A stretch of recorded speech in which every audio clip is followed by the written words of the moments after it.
2022 brought us back in person for our first in-person events here at FreightWaves in over 2 years. 2019 was the very, very last one. We were really trying to get one done in 2021, and the COVID-19 pandemic, still ongoing, just didn't let it happen. But we kicked things off in Rogers, Arkansas at the beginning of May with the future of supply chain. And man, this was a hot event. I just gotta say that.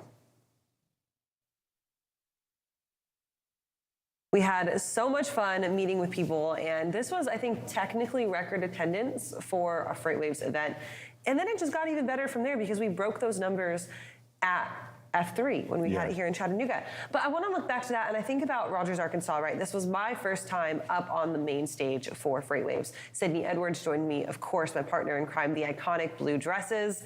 And it was quite the time. Anthony, did you have anything that really stuck out to you from that first event? Yeah, so this first event throughout the first part of the year in Arkansas was amazing because it was, so I've been at FreightWaves before when we were in Atlanta, Chicago, so this was really just one that was so pent up because, like you said, we were hoping to have an event before this during COVID or right at the end of COVID, and so this was a great opportunity just to catch up with so many people that either you met virtually throughout the pandemic or even those that you've met during the pandemic that you built a close relationship with, but you still haven't been able to meet them. So this was a really great return to form, and of course, a nice little showcase for our FreightWaves out in Rogers, Arkansas.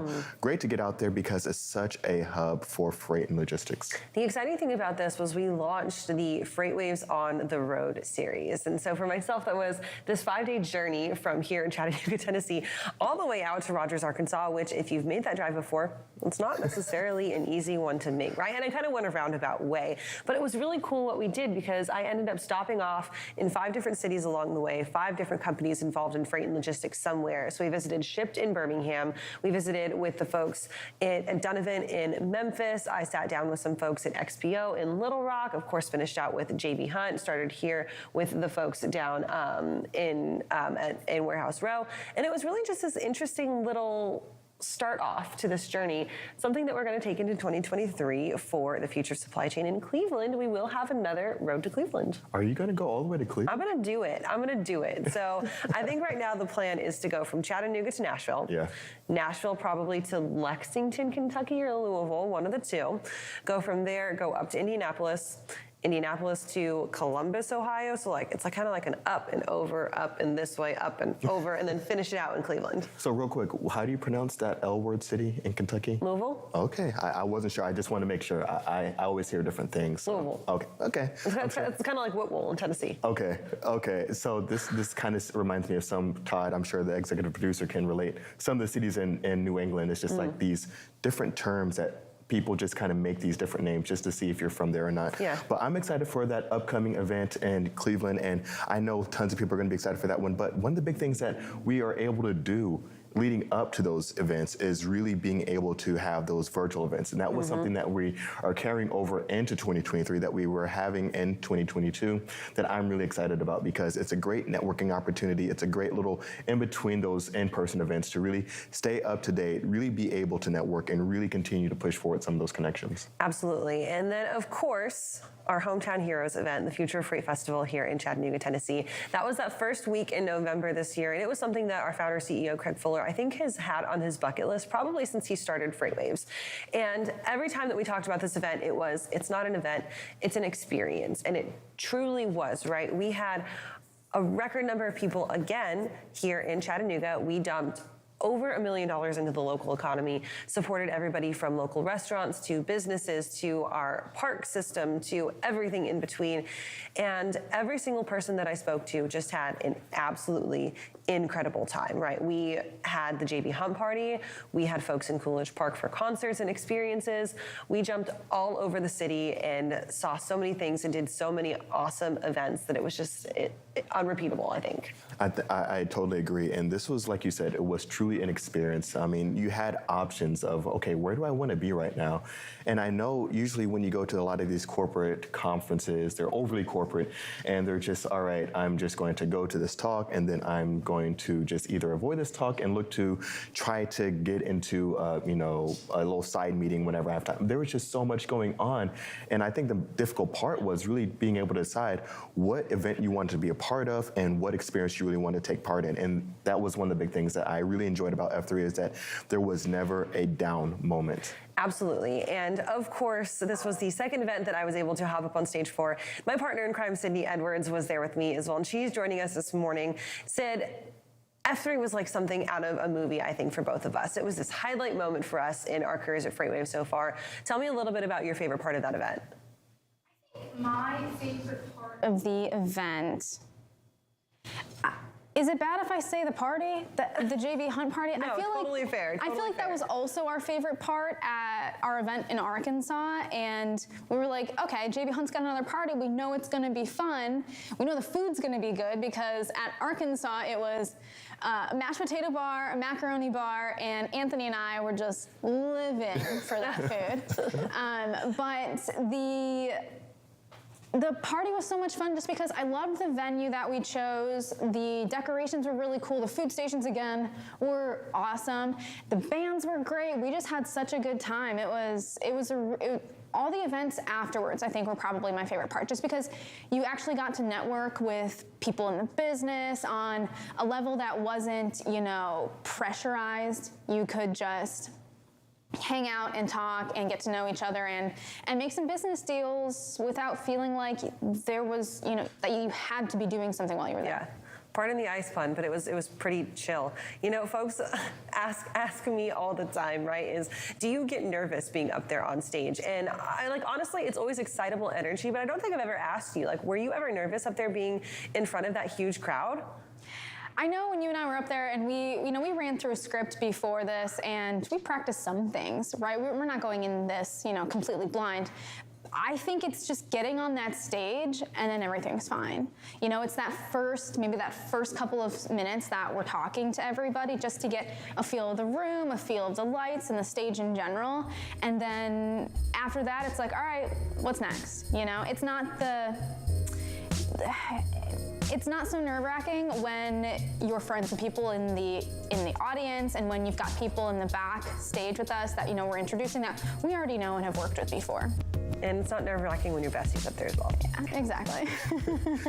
Just as Sydney said, I think she worded it perfectly. There's a low-pressure event, and I think it's even more fun when you get to see some of the demo sessions. Of course, those doing the demos aren't under stress part because they have to hit that mark, but it brings a little bit of comedy and excitement to it. But we're going to take a short break and we'll be right back because we're going to jump into some of the top stories of the year, and we have plenty more content coming up on this FreightWaves Now special edition.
And welcome back to FreightWaves Now, our year in review. Bill Priestley here along with Zach Strickland. And what we're going to do now is go through our stories of the year. We've got joining us Alan Adler, our Midwest Bureau Chief, as well as John Kingston, who is also with us here from New York City. And gentlemen, let's go through the stories 10 through 6. We had a number of stories that we had here on FreightWaves Now, of course, of last year. We got to vote on them all, the editorial team, the TV team as well. And these are the final 10 that we came up with. So let's roll number 10.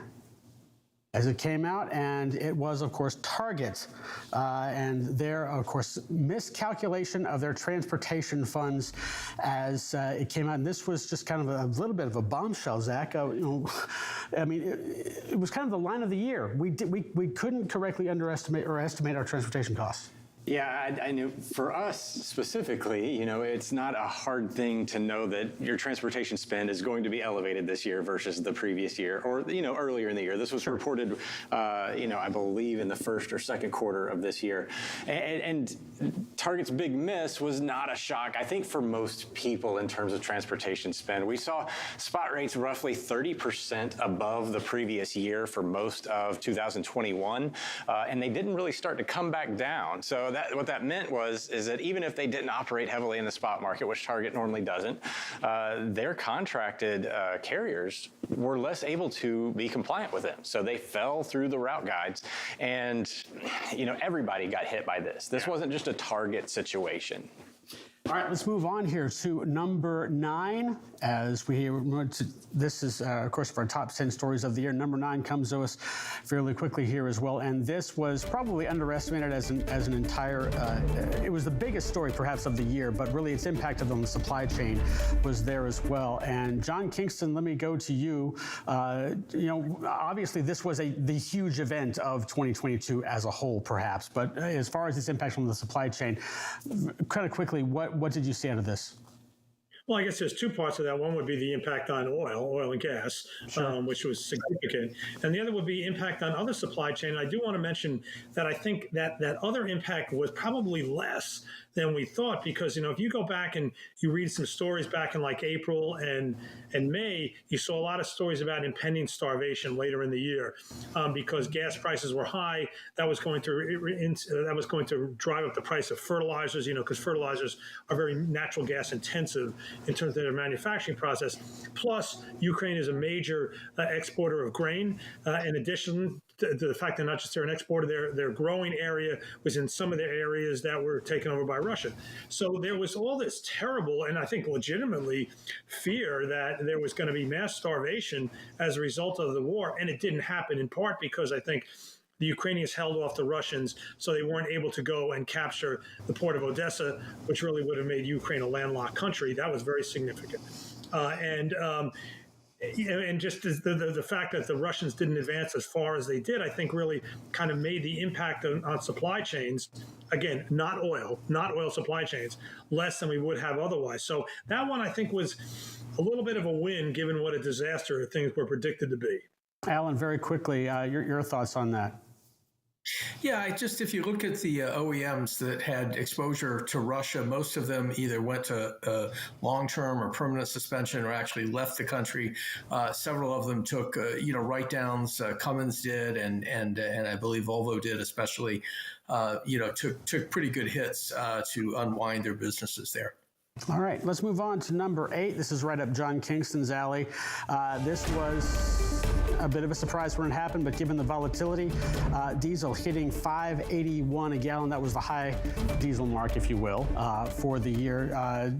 Obviously, this made we saw kind of a lot of bend but don't break attitudes with carriers in terms of, I don't think we can pay this. It wasn't, I can't pay this for some of them, but for most, it seemed like it was just right at the very end of their willingness to go as far as fuel costs were concerned, John.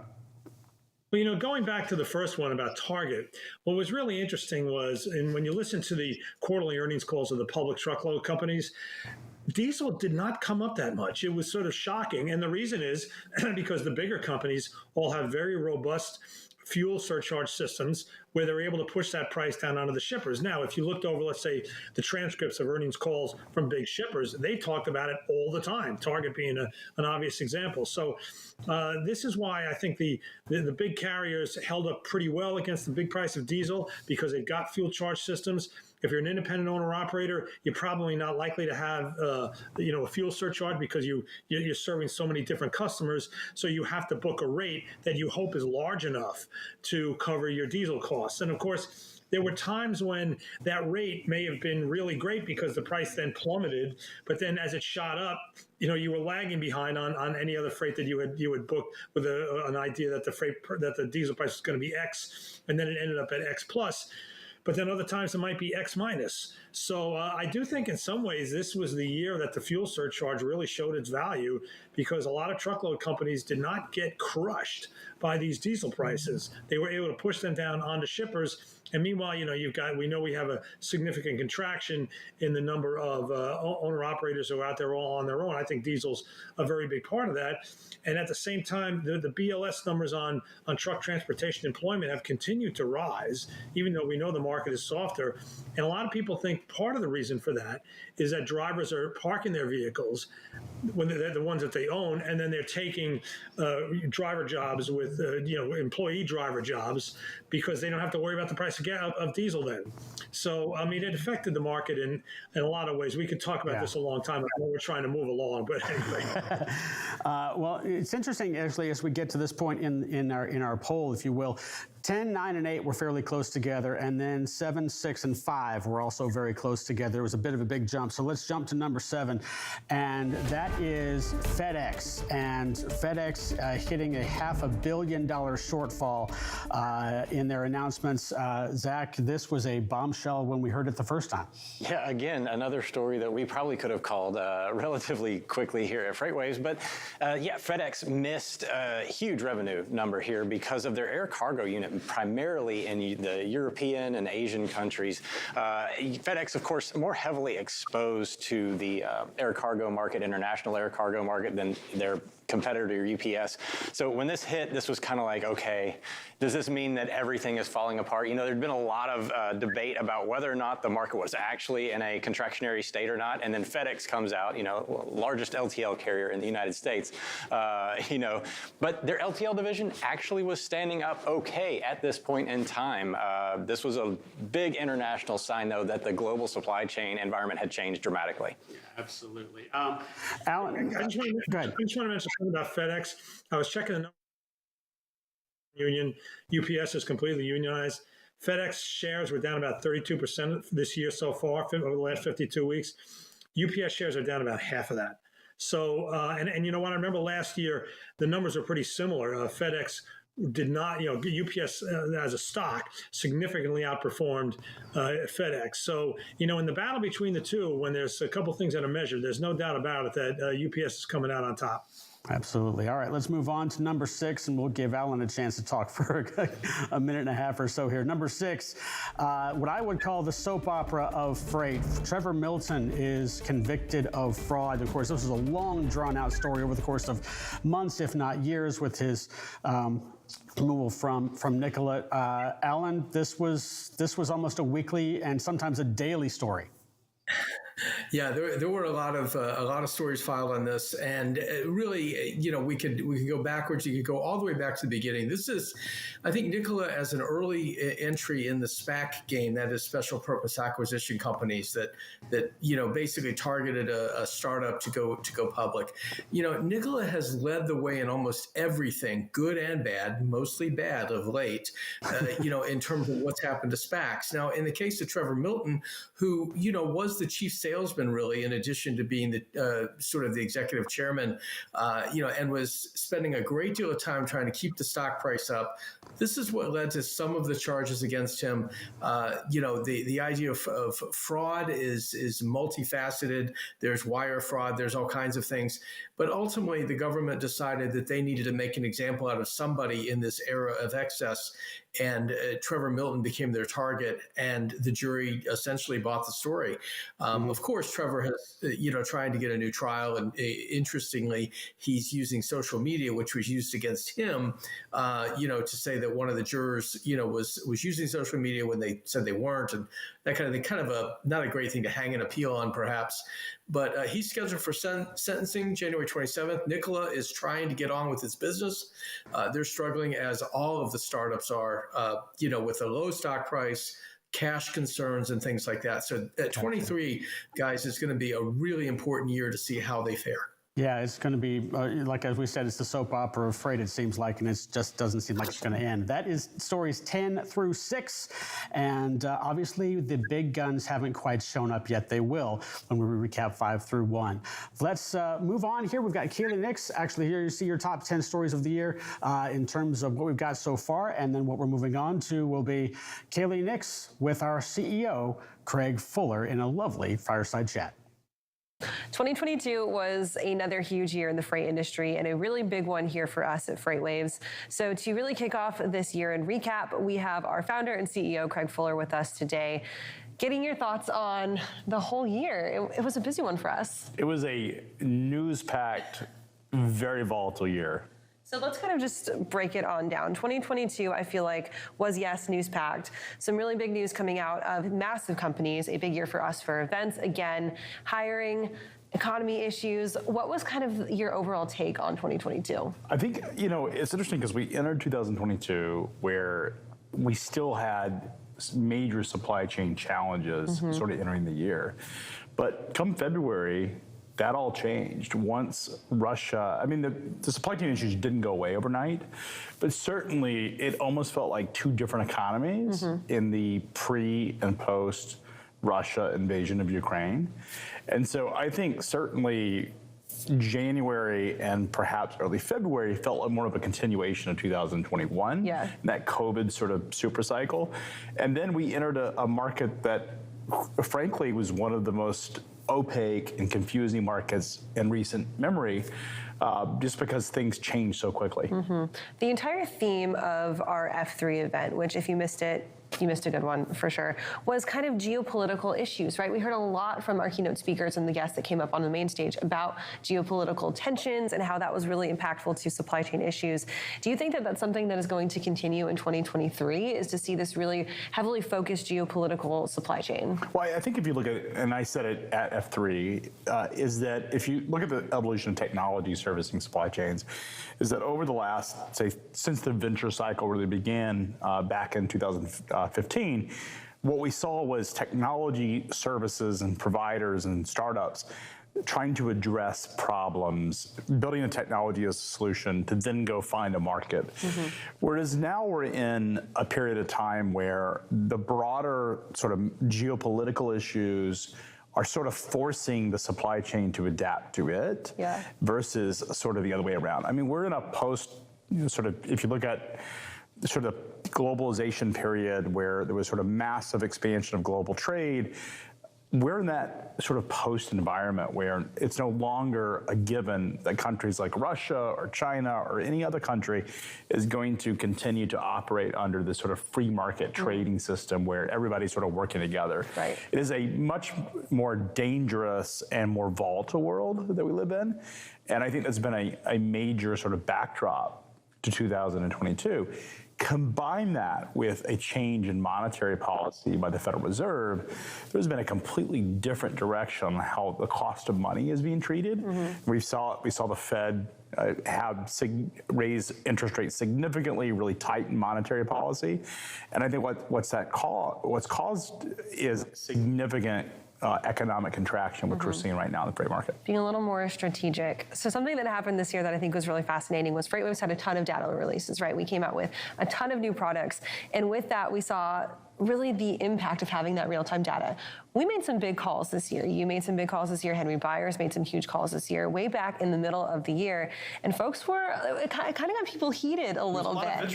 There was a lot of vitriol. It got people heated. Kaylee, it's interesting because a lot of the data is, if you sort of look at the call in March of this year about the freight recession, that actually wasn't new data to us. That's been data that we had since 2018. And if you remember, and this is prior, I think, to when you actually joined FreightWaves, but we called back in 2020, we called an aggressive recovery, like V-shaped recovery. And there was a lot of sort of angst and sort of disbelief about at that moment in time, because back in 2020, this is when we were calling it in April 2020, when Unemployment was incredibly high. The stock market was crashing. There was just a lot of uncertainty in the economy, and people were sort of disbelief that we could be so bullish. Well, we know that that bullish call turned out to be correct. And what we saw was it took about 2 quarters or 6 months before everyone sort of caught up to where we were from the data standpoint. We're like there right now. Fast forward to March of this year. If you go back and look at the year, so we made the call in March about the freight recession. Really, April 1st was when it sort of hit the site on March 31st, but really became sort of apparent on April 1st. If you sort of fast forward to that into October, that 6-month period is when really everyone sort of caught on, at least domestically, that the trucking market was really suffering. Right. And you saw that through earnings reports in the summer. A lot of the big public trucking companies were, I would even argue, somewhat defiant about how good the market was. And now we've sort of seen the reports in the last 2 months from those same executives that have talked about how soft things are. So it takes about 6 months for the high frequency data before the sort of the broader economy and for participants in the market to really feel the pain that we see 6 months out.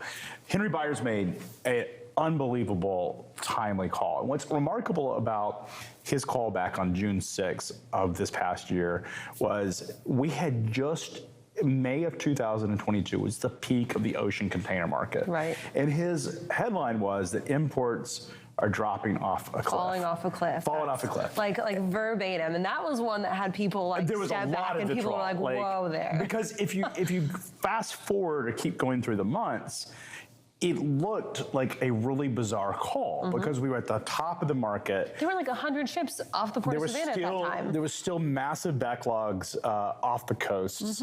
And if you follow the data in late June and July and August, it appeared that that drop wasn't going to happen. But then all of a sudden it did. Yep. And we know now that not only are things worse than they were in pre-COVID, we're even below, in terms of import activity, below the 2019 numbers in terms of comps, down 17%. And so it's one of the worst container markets in really recent memory, and perhaps even back to the Great Recession, as bad as, and all of the data saying that. And so this was a call that was incredibly, I think, timely, but also sort of shockingly poignant in the sense that it was a new data set. Our Container Atlas was new, and it was such a contrarian call. The call that I wrote back in March, trucking spot rates were collapsing. There was some pain in the market. It wasn't as big, wasn't for everybody, wasn't feeling the same pain. But the one that Henry made on the ocean market, I think, was pretty profound. And if you look at it, that is exactly what's played out. And you can't deny what we're seeing right now is anything short but an absolute collapse in the ocean container market. So we sit here right before the end of the year, moving into 2023 after a really successful year for us here at FreightWaves. The return of our in-person events, we had a great one in Arkansas, and then of course F3, the Hometown Hero event, I keep calling it. Last question for you, Craig, from me. What is kind of your goal, your vision do you see coming out of us for 2023? I think it's a continuation of those high frequency calls, the high frequency data. One of the things that we have that I think is pretty tremendous, is probably underappreciated, even internally at times, is just the level of sort of broad-based intelligence through our market experts. So we're certainly headed into a more challenging economic cycle, but one of the things that I think companies are looking for is they want those insights. So it's not just the data. Data, in many ways, is important and provides insights, and you can make decisions off of data, but it's also the human intelligence that goes into it. So it's our team of market experts, it's a team of journalists, it's our army of experts that are there to assist customers. And I think we're gonna see us double down on that in terms of how do we take the level of human intelligence that we've built here and make it more actionable for clients. Because I think the important thing to remember is, it's not so much about keeping score on these calls. I think it's important to hold us accountable on the things that we've made. But it's more important to understand, if I had known that information, if I was a decision maker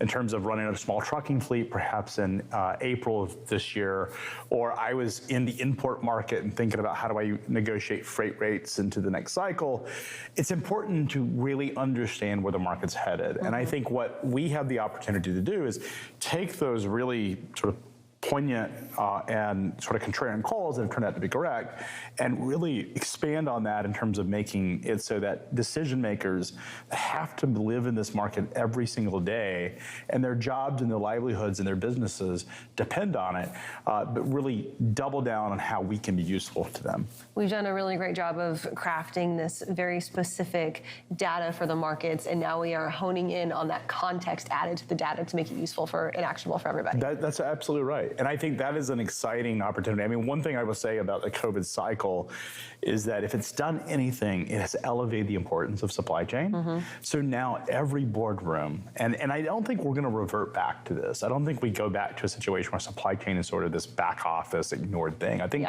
companies have realized how important a supply chain is. And when you started this conversation about geopolitical questions, geopolitical questions are going to continue to play out for the next couple of decades. And as they do, it's going to cause supply chain issues and disruptions. And I think supply chain is going to have a seat at the board level. And as that continues to play out with companies, they're going to need information and resources, and we're here to provide those. Absolutely. So I'm super stoked to have been on this train now for 2 years and keep it rolling into the new year. You got easy questions from me, but now we're putting you on the hot seat. We've got Bill Priestley with us, who is one of our lead producers here at FreightWaves Now. He's going to ask Craig some tough questions. Thank you so much for being our fearless leader and for sitting here with me. We're going to toss it over to Bill for your difficult questions now. Thank you, Kaylee. Have a great holiday. You as well.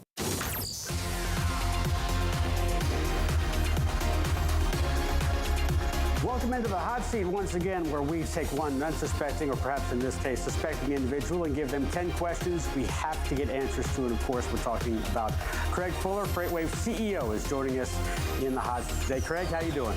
Bill, I'm certainly feeling better than you are with all that fire around it. We try to make this a little bit overdramatic here. So are you ready for 10 questions? I am. All right, number one. Normally I ask the question of what problem is your company trying to solve? But for you, let me ask you this. What's the biggest problem in the freight industry that needs to be solved as quickly as possible? Well, I think just lack of information. This is a massively fragmented market. And because it's massively fragmented, it means that no one company that participates in the market has all of the information at any moment in time. And so bringing more information and intelligence and transparency to this market is a core and a very important function that providers like ourselves can participate in. Nice. All right. Number two, what is a bigger high for you? Watching FreightWaves grow as it has, or getting in your plane and going for a flight? That's a tough one because, the momentum of seeing something come together as a builder is certainly rewarding. I actually I was emotional when we had F3 to see how beautiful that evening was for the JB Hunt party. And it certainly was one of the most remarkable moments in my life to realize that we had built this community, and just the response, and I just thought it was beautiful. But having said that, flying an airplane always remains a good diversion, but it's not so much a high for me. It's more of a activity that allows me to basically completely relax and not have anything sort of top of mind. Both of those are certainly great experiences, I would have to say anyway. Number three, what is one thing you think will be mainstream in 10 years in freight that is not mainstream now? I think there's going to be more pressure on shippers to manage drivers' time. I think one of the things we take for granted in an industry, or has been taken for granted in an industry, is not a lot of respect for the driver's time. And I think that is something that's going to get a lot of interest. As we see demographic challenges with just the labor force becoming more and more challenging, I think people are going to realize that these are humans that obviously have a finite amount of time available to them, and that's their livelihood. And I think we will see greater emphasis on the humanity that goes into this business and the respect of the driver's time as we move forward. Excellent. All right. Number four. Normally I ask a question, if you're on a 1,000-mile road trip, give me one artist that you'd like to listen to for the entire trip. But for you, sir, I think I know the answer, so I'm just going to ask you this. Which Taylor Swift album is the best one? As she's matured, I think she's become a much better artist. And I would say Folklore is probably, in my opinion, the best album. It's not always the most popular, popular because it doesn't have these really hard rocking, like you just headbangers that she's known for. But I think it was probably the most emotional for her because it was the height of COVID. She wrote it at a time when all of us were sort of experiencing this new world, not knowing what was going to happen. And for me, it just meant something. At the very same time when that album came out, I got to spend time with my kids without having to travel, and I think that meant more to me. And so that album to me means something because it was a time when I was at home all the time, as everybody was. And as someone who, you know, has status on all the major airlines, not out of choice, but out of necessity as a founder, the fact that I didn't have to get on an airplane, but I could spend weeks at home with my children, I think meant something to me. That's a great answer there as well. Number 5, what is the best book you have ever read that has helped you in the freight industry? You know, I've said this before, is that Michael Bloomberg is somebody I've looked up to. What he built at Bloomberg and Bloomberg Media over the last 30 years is something that, you know, I've tried to emulate, sort of building and constructing FreightWaves. And I think, you know, his autobiography was probably the most meaningful to me. It's something that I think of sort of my own guide as I think about the issues and challenges. He also faced adversity in terms of coming into an entrenched media environment that sort of closed doors and the gatekeepers were not welcoming sort of a newcomer. It's hard to believe that Bloomberg in its early cycle was sort of a scrappy startup that nobody really thought should be at the table, but that was true in the early days of Bloomberg, and I think it's a book that I looked at a lot to guide me. Okay, number 6. What is your favorite gas-guzzling guilty pleasure you think you'll have to give up because it's going to go against clean energy protocol? Well, I am someone that believes that hydrocarbons are a very efficient way to deliver energy, and I also believe that hydrocarbons have enabled modern society to thrive. Without them, we would all go back to the Stone Age. Having said that, I think that technology, particularly things like sustainable aviation fuels, things like solar and EV, I think technology over time will tackle some of the emissions and climate change challenges. So the things that I look forward to is enjoying a use of technology that helps solve these carbon emission issues that doesn't require me to sacrifice anything. Gotcha. That's a great answer and dovetails beautifully into our next question. Elon Musk has said that AI is extremely dangerous. Others say it's got great potential as well. With it, are you bullish or bearish in terms of how AI is going to transform the freight industry? You know, I am someone who thinks that technology offers great promise. There's downsides to every part of technology, and you can go through society and we can argue the good and bad of every single development that's happened in terms of technology. There's always going to be bad with the good, but I think largely technology continues to democratize power. It continues to make things more transparent. Technologies enables us to have capabilities that as humans we weren't born with, that really helps us exceed and expand our what we're capable of. So I largely believe that technology will be used for the good in society, and I don't think that while there will be bad things, I don't think we should all sort of become sort of Luddites and not want to see technology develop and continue. Another great answer there. Number 8. What do you think, I'm talking about current events here, what do you think will be the one thing trucking companies need to have to get through this economic downtime? They got to be resilient, and they got to be really, really tight on how they spend their money and manage the money. The most important thing a trucking company could do is to make sure they maximize that revenue per truck per week. So there's been this conversation that happens on social media, on message boards among drivers about don't take cheap freight. And I think that misses the point of what trucking companies should be focusing on right now. Frankly, all freight is cheap relative to where we were a year ago. So the term don't take cheap freight doesn't mean anything where you have to actually generate some revenue. So I think staying inside those really liquid markets, and what I mean by liquid markets, those markets that have lots of freight available, going to those head haul markets and just staying in very tight lanes is going to be really important. All right, number 9. We've had a lot of fun with this question, which is name one person in freight, living or dead, you would like to have dinner with. And before you answer that, let me let you know that Kaylee Nix, Matt McClellan, and Carrie Jablonski have all said you. Oh. So who would you like to have dinner with and pick their brain with in the freight industry? We should all go to dinner together. I'm thinking. This is an invite. I always would love to go have dinner with the three of those. So hopefully now I'm inviting them and would love to have dinner. I think Fred Smith has been a hero of mine, the founder of FedEx, is someone I've looked up to. I've read his biography early in my career, and it's someone that I always sort of aspired to become or want to be in terms of sort of saw myself a lot of what he did. I wanted to sort of follow and emulate. So he's a personal hero of mine, and I would love at some point to have dinner with him, having the opportunity. It's a great admiration to have. All right, and number 10, finally, fill in the blank. Freight is blank. Freight is great. And the reason I say that is not just because it rhymes, but more importantly because it is what keeps civilization and society and life going. Without transportation and the ability to move products from anywhere, and I'm talking buggy all the way to the airplane, we simply would not survive as a society and a civilization. So freight is great because we absolutely need it. Freight is great because it employs 8 million people in the United States and represents 12% of global GDP. Freight is great because 40% of the global economy depends on freight movement. This is so important to life and society, and we depend on it so much. And freight is great because it is the industry that offers the most upward mobility of any industry on the planet. Well said. Craig Fuller, CEO of FreightWaves, you are off the hot seat.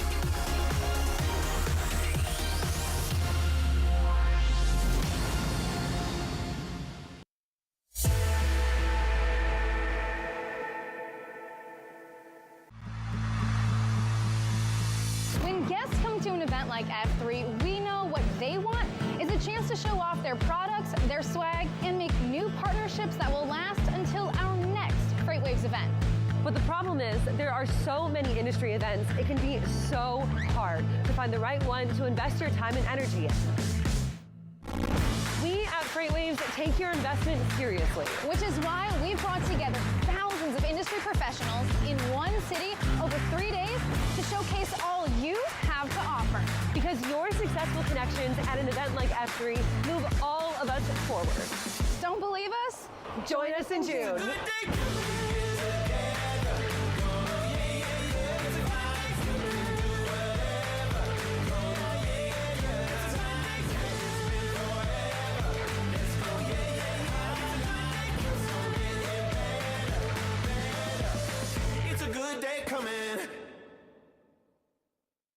Welcome back to our FreightWaves Now Christmas extravaganza here. It's time to highlight some of our incredible communities riders here at FreightWaves. If you haven't joined a community yet, your options are absolutely endless. Everything from CPG to cold chain to enterprise fleets. We've got a 3PL community. We've got a retail community. You name it. Basically, we've got it. We've got 3 of our incredible writers with us today. Thomas Wasson is here. He is the host of Loaded and Rolling and our enterprise trucking expert. We've got Sydney Edwards, who is the host and the writer of Running on Ice and the writer of our point of sale newsletter. She is our cold chain expert, and as I mentioned, that point of sale writer. And Mike Bowden-Distel is with us, who is both our head of intermodal solutions and our resident CPG expert who hosts and writes the Stock Out newsletter. Guys, it's been a pretty big year for communities, and we've continued to build on this momentum that we started in 2021. Thomas, I'm going to start off with you because you came to us from FreightWaves from really a job in every sector of trucking, right? Which is why you're our enterprise fleet expert. You've been in ops, you've done brokerage, you've done sales, all of the above. Talk to us about building your enterprise trucking community from truly real life experience. Well, I mean, I think the biggest thing is starting from the ground up. I mean, looking at it from a year in review, the Loaded and Rolling community had 0 subscribers. We started it in December of last year when it started getting off the ground. And over the course of the year, the biggest goal is just, I remember when I first started, we'd sometimes get little publications and trade magazines, but it was always really hard when you're working to figure out what the heck is going on because you're getting your teeth kicked in. So something that was so important was just trying to find information for those people that are either, executives or decision makers or those wanting to become those roles, and just give them something of value that they can take. And it was very exciting because we're up to like 8,500, at least for the newsletter alone. We started with 0. So it's been a wild ride so far. I guess if I had to boil it down, keep it interesting, keep it timely, and throw lots of pictures of graphs and data, worst case scenario. I really like your style of writing and your style on the show, because I think oftentimes at FreightWaves, we're B2B media, right? So we are catering to the folks that are in the office, that are very much kind of have the resources to sit down and listen or sit down and read every single day. And that oftentimes tends to move us into very high level conversation, right? We get some of that corporate speak in there, some of that corporate jargon. You can get a little lost in translation. But Loaded and Rolling is like no nonsense. You boil it down. You're funny. You mentioned you've got a lot of the photos, the pictures, the graphs, and make it relatable, not just to those high-level roles, right? It's accessible to everybody in the industry, whether you're brand new, whether you've been established in a 30-year career. Loaded and Rolling is something for everybody. Exactly. And I look at it as a search of what's real. It's important. I've worked in corporate roles before, and we call the term speaking up. It's almost like you're speaking to either your boss or your boss's boss. And I think for newsletters, it's really important to be informative and provide it as a service, a service to other people. It might not always be FreightWaves content. The goal is just to have credibility. And, when I say talking down, not talking down as in an offensive way, but speaking it in a way that's easy to understand, easy to digest. The best compliments I ever get are when people read the newsletter and they said, you know what, I haven't really been in trucking before. I just started this job. That was really interesting. And you explained it in a way that I felt that I could understand, and it wasn't such a way that I needed to take Trucking 400 for my PhD. I love it. And Thomas's community is just a fun place to be. Loaded and Rolling is Tuesday afternoons, and it is in a packed day of content here.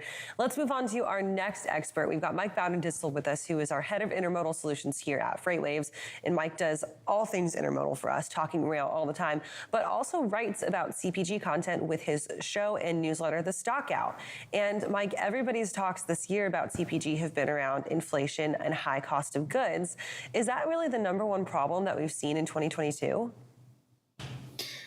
Yeah, I think it was. I think they've handled it really well. And I would say in general, this has been a really good year for the CPG companies. I mean, it certainly has been for the CPG investors. You look at the overall stock market, S&P down 19% year to date.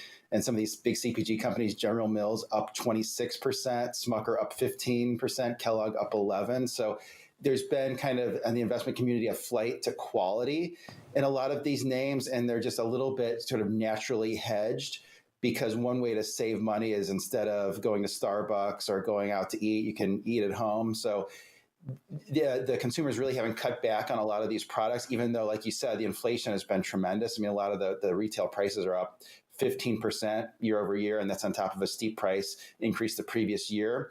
But what's happened lately is finally those retail prices have sort of caught up with the cost inflation that a lot of these companies have undergone the last 2 years. And so now the outlook is for margins to start to improve again. So they had a good 2022, and I think the outlook is pretty solid for 2023 for most of these companies. For the year 2020 and the year 2021, a lot of our conversation was around input costs that these CPG companies are facing, right? And that the brunt of that would fall back on the consumer's shoulders, because they're going to have to pass those costs along somewhere.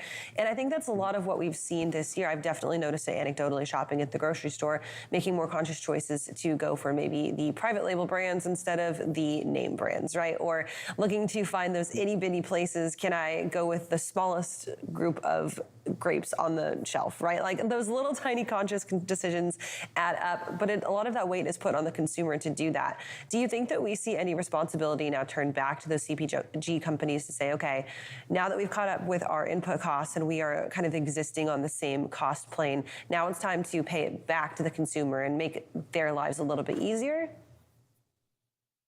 I think you'll see that in some cases, but not all cases. I think there are certain products that are very competitive where they sort of use some of these rising input costs as sort of a pass-through. Like you think about like packaged coffee, where the Smucker company is the biggest producer of packaged coffee. They sort of view the coffee inputs from the Brazil beans as kind of being a pass-through. Those have come way down. I think you'll see a little bit of break there. But I think some of these other products, what they'll do instead of cutting the prices, they just won't increase the prices like they have been, and they'll sort of stay flat at kind of a high level. here, and maybe that means they don't need to increase the price the next year or two, because consumers really notice the price when the companies increase it. Even if it just came down 6 months ago, they still get upset when they raise it back up again. And these CPG companies have had to fight so hard with the retailers under so many rounds to get those price increases onto shelves. Those relationships have sort of been more contentious. So I think they're going to try to hold the prices steady on a lot of the packaged goods. So I mentioned that you're also our head of intermodal solutions. So you are writing and talking about rail all the time, and people might think like rail and CPG are completely opposite sides of the supply chain, but they're definitely really integral to each other. Talk a little bit about some of that integralness that we saw this year, and really how dependent the entire supply chain is on each other, even if they seem far apart. Sure. So a lot of the CPG companies, they're using agriculture products as a lot of their key inputs, and those would go in the rail carload business. And certainly this year we've seen things like rail service issues. Actually had to have the U.S. Surface Transportation Board issue an emergency order to mandate that Union Pacific prioritize animal feed trains for certain farms. I guess Foster Farms was the customer there. So those rail issues can have a big impact on the CPG industry. And then on the more sort of downstream side, on these finished products, those often go by rail intermodal. You'll have, let's say, a cereal facility that's it's all produced in one central facility, and that same cereal is consumed all over the country. The best way to send it there would be intermodal. So like General Mills was one of Hub Group's original customers in the domestic intermodal side. So it's very related to intermodal. And so, Mike, of course, we can catch your show, The Stock Out, on Monday afternoons here on FreightWaves TV, and you can subscribe to his newsletter as well, coming out twice weekly. And we'll talk to you again in just a second when we go through our favorite episodes and newsletters of the year. But we're going to move on to Sydney Edwards now, who is our cold chain expert, host of Running on Ice, and our point of sale newsletter writer. And Sydney, you were brand new to Freight as of April of this year and really jumped in head first, taking on cold chain. What was the most exciting thing that you've kind of learned throughout this entire experience of being a cold chain writer and building a newsletter and a show community? I know I've said this before, but anybody who's not in the industry has absolutely no idea what is going on. They don't understand how tied everybody is to I guess just the craziest thing for me was just to say everything in this room was moved because of the supply chain and the people that are working, like Thomas, was working in a brokerage, and the people that are driving every day. Like everything we actually have on ourselves was brought because of somebody working in logistics and the supply chain. And so, I didn't really ever think about that before. That wasn't something that ever crossed my mind. I just knew that it was at a store and I could buy it. And during COVID-19, there wasn't things to buy because there was such an issue because of the supply chain backups and everything. And so that was just the craziest thing for me, was just realizing, okay, everything is connected because of the supply chain. We owe everything we have to the people working in the supply chain. And now I have to understand exactly what's happening as a civilian who never knew, right?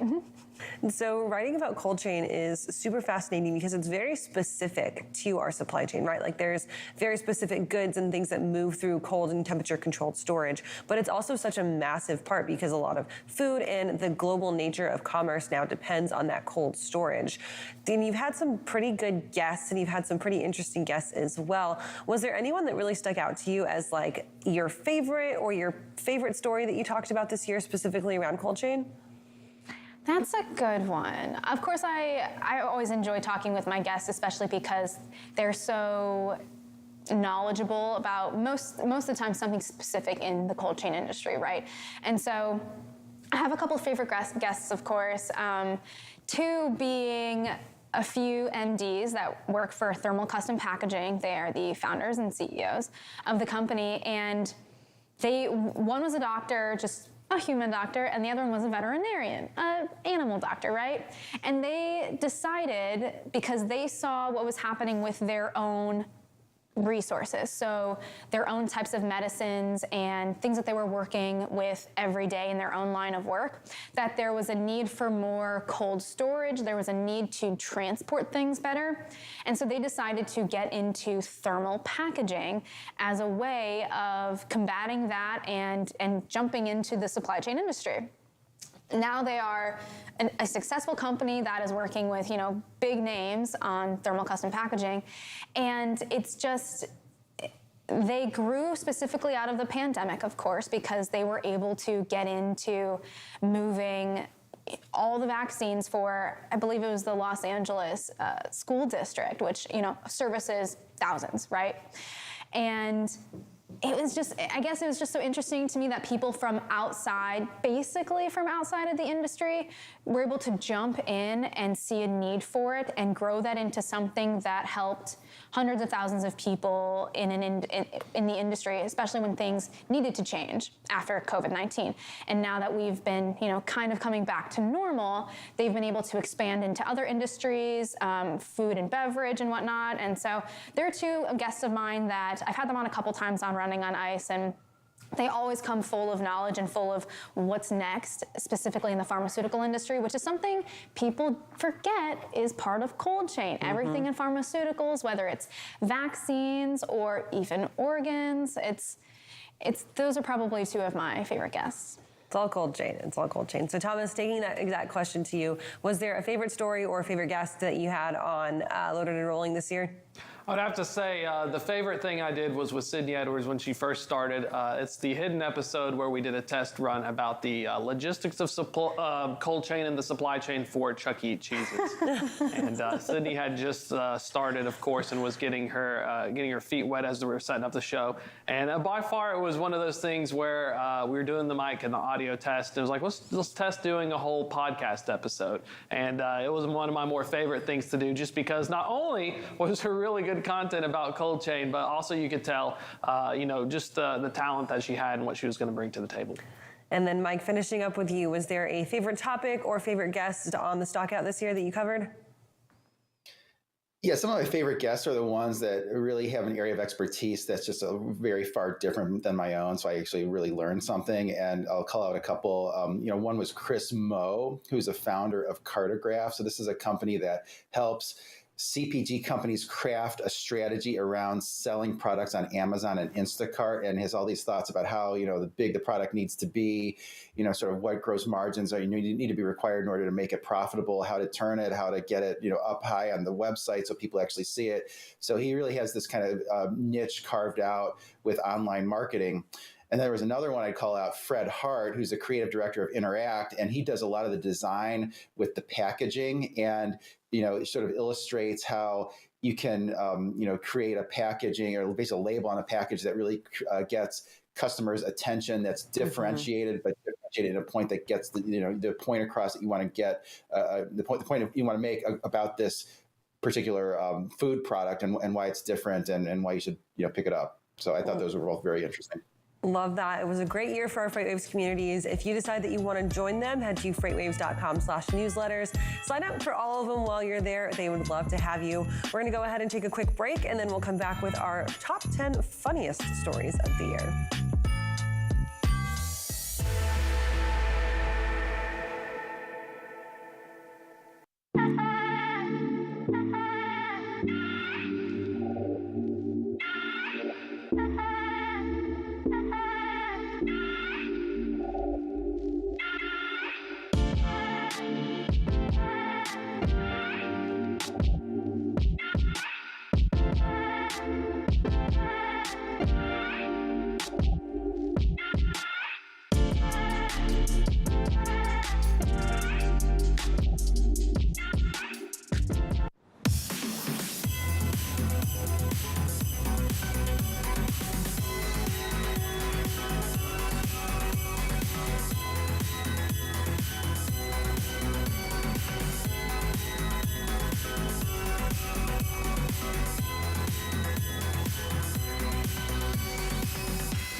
Welcome back for our second hour of our FreightWaves Now Christmas extravaganza.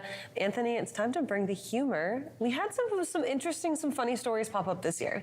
So I'm curious about this segment because I'm like, what funny stories do we have? So we're going to talk about this, and Sydney Edwards and Thomas Wasson are back with us again because I know that they're going to have funny things to say about this. So we say funny, but this is funny or weird or different. We're going to start off with this first one where we saw one case where a truck was towed 10 miles and charged $46,000 for a tow. I don't know if I would ever pay the cost of a decently upgraded mid-sized sedan to tow my car. Thomas, you drive a Jetta. Tell me, would you trade 3 of your Jettas in order to get your truck towed? The unit of measurement of my pain is indeed the Jetta cost. So that is about 3 Jettas worth of it. I think they fat fingered it. Normally tows are like 800 to 1,000 or a little more, but 46,000. I feel like there's an inside job going on. All right, fat finger the tow bill there. All right, it's a unit of measurement in a Jetta. I like that. I would have pulled it for 50,000 myself. Anthony would have just on the shoulders, chains, and taken it, and it probably would have been faster than a tow also. All right, Anthony, story number 2, Operation Baby Formula. Oh. This was a big one, and this one isn't necessarily funny. This was kind of like serious and odd, and it took a lot of collaboration. I want to get your thoughts on this, right, because this was very much a collaborative effort across the supply chain. Was it successful to eventually get all of these collaborative efforts together? Like we had we had help from Europe, we had help from all the way across Eastern Europe, even though they were in times of crisis themselves. Tell me about your thoughts on that. Yeah, I think this was a good exercise in showing, okay, what needs to happen and how much goes into baby formula, what baby formula is okay for who, all the different intricacies in it, especially for those childless folks like myself, completely ignorant to what goes into this. And also the different regulations inside the country, inside the US and outside the US, what's allowed in Europe, what's allowed in Mexico versus what's allowed here. So I think it was a great learning experience for those that are so outside of that baby formula community and really how to approach these types of situations. Absolutely, and we are so glad that those supply chain issues were fixed and love to see the collaborative effort from everyone that was helpful with that. All right, our next interesting story, and this one is going to Sydney because this one reads like a soap opera, right? This is Too Simple's board drama, and I want to make like both like a Keeping Up with the Kardashians and also like it's almost like a selling sign, like the Real Housewives of Too Simple's boardroom, right? That's what this is. Chung Lu's in, Chung Lu's out. Chung Lu's back in again. Now we have people with singular control over shares, and now it's mixed. And Alan Adler did a great job covering this. I want to know, if we saw a reality TV show on the ups and downs of Too Simple, Sydney, would you watch it? I feel like I'd have to. I'm not a Kardashian fan, but you did say Desperate Housewives, and that I am. Real Housewives, Desperate Housewives, all the above. That I am a fan of. And if you can get any of the potential housewives of the brand to maybe the ladies or the men behind the scenes that are just watching this happen and are trying to explain to us what's been going on. If anybody could honestly explain to us what the heck was happening, literally, just what the heck is going on at Too Simple. I think that needs to be Alan's headline coming up for whatever update he does next. All right, moving on. Truckers protest from coast to Washington. This was known as the Freedom Convoy, and this was to protest vaccine restrictions. That was back in February. This was an interesting story because it went from something that seemed like it had some legitimate momentum to there was talks of where did the money go that was raised, and talks of now infighting between the truckers, and it was this show of kind of dissolution of this good cause, I almost want to call it. Thomas, thoughts on this, the Freedom Convoy that ended up wasn't. It started off California, super strong momentum, and as it moved across the country, just the wheels came off of it.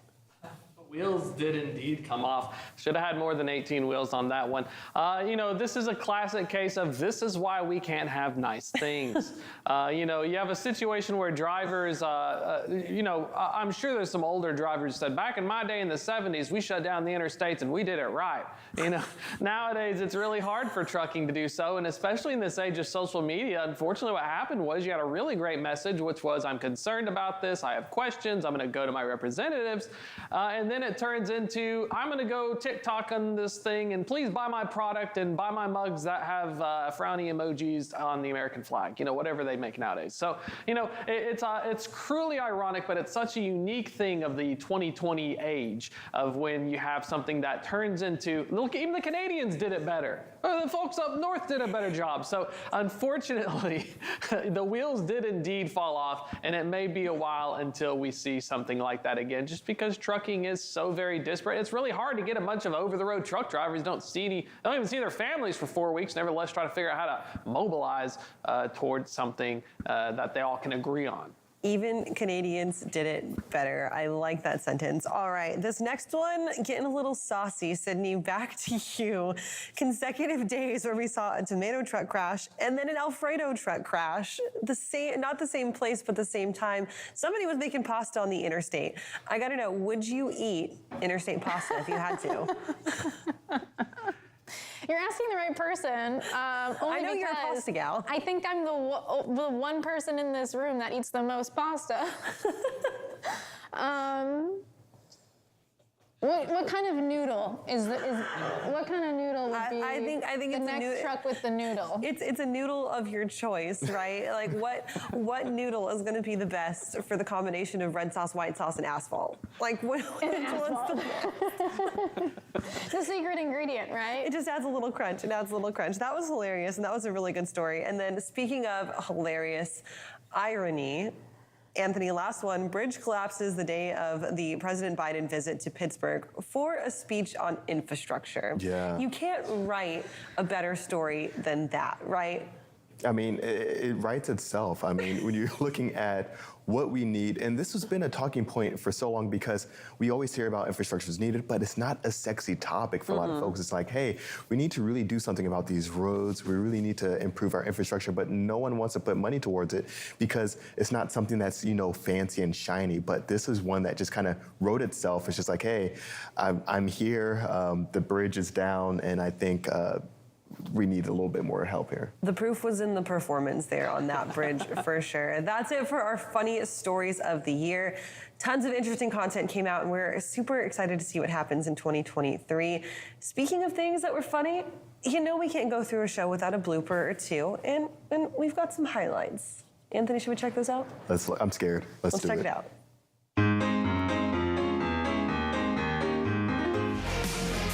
Welcome back.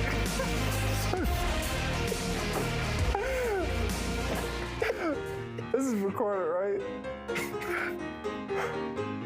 And welcome to the Carrier Update. My name's Kevin here. Here with Thomas the Train Wasson, and that's what we're going to talk about. We're going to talk about trains that kick it off. Biggest? No. There we go.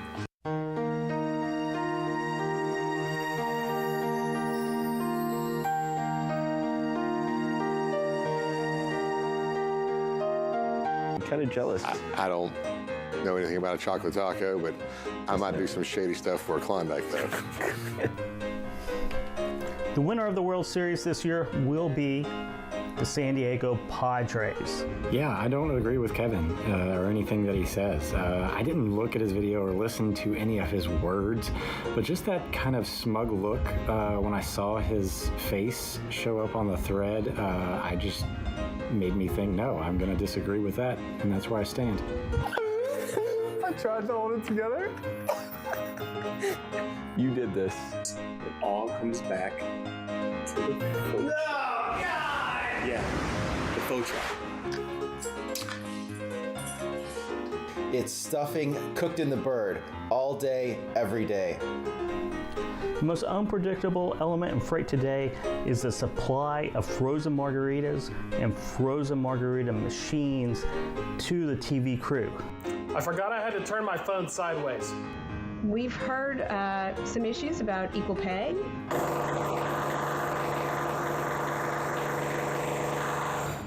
I apologize.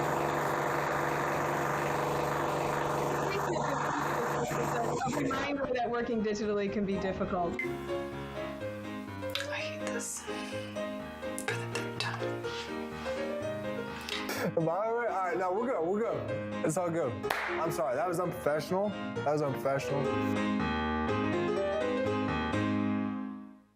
Life is nothing if not fun, ladies and gentlemen. Bill Priestley here, back with you. We've got Zach Strickland, we've got Anthony Smith, our Freightnomics duo, and we're going to talk a little bit about what kind of we've learned over the course of the last 12 months. And gentlemen, this has been a wild and crazy year, to say the least. And so I guess I'll just put it out to you in terms of what it is that you've seen over the course of the last 12 months. What's maybe the number one lesson that we learned, especially from going from a period that was so positive and so productive to what we're dealing with right now? I'll go ahead and start. You go ahead. The lesson I learned is that volatility is the new normal. We have gone from a chaotic environment, COVID or not.